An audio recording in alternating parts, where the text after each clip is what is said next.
ఈ చేసిన ఉద్దారకం చాలదంటే కేరళకు పోయి నిన్న కేరళలో పోయి ఏమంటుండు మేము మొత్తం 6 గ్యారెంటీలు అమలు చేసినాం తెలంగాణలో ఇక కేరళలో కూడా అమలు చేస్తామంటావు. ఏం చేసినావు ఆయన?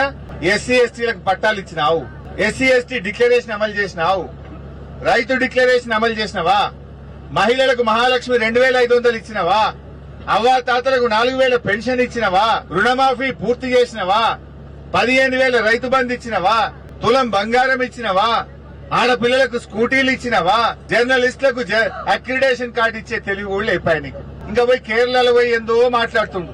ఇలా కూట్ల రాయి తీయనుడట, ఏట్ల రాయి తీయడానికి పోయిండట. తెలంగాణలో ఇచ్చిన హామీలు అమలు చేయలే గాని ఈయన ముఖానికి ఇంకేందో పోయి కేరళలో పోయి వచ్చిదాని ఇంగ్లీష్ లో పెద్ద పెద్ద డైలాగులు కొడుతున్నాడు.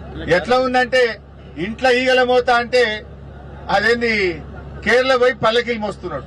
తెలంగాణలో ఏం జరుగుతుంది మనం చూస్తలేమా? తెలంగాణలో నిన్న అదేంది గ్రామ సభలైనవి. గ్రామ సభలల్లా అక్క చెల్లెలు తిరగబడ్డారు నీ అధికారుల మీద, నీ ఎమ్మెల్యేల మీద, నీ మంత్రుల మీద.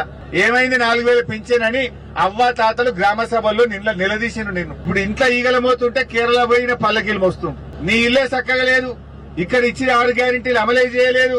ఈయన పోయి కేరళలో ఏమో చేసినామంటుండు. పోదా కొడంగల్కి వస్తావరా?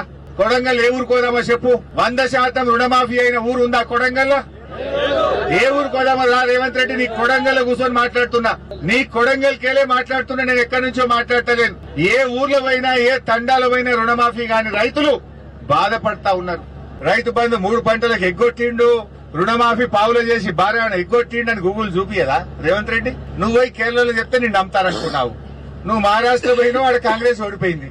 నువ్వు కేరళ పోయినావు, ఆడ కూడా విక్తుంది. నీది ఐరన్ లెగ్గు. నువ్వు చేసిందేమున్నది? నిజంగా 6 గ్యారెంటీలు చేస్తే చెప్పు. ఏడ మాట్లాడదాం. నేను కొడంగల్లే అడుగుతున్నా. ఏ తండాకు పోదాం, కొడంగల్ ఏ ఊరు పోదాం చెప్పు. రుణమాఫీ అయిందేమో.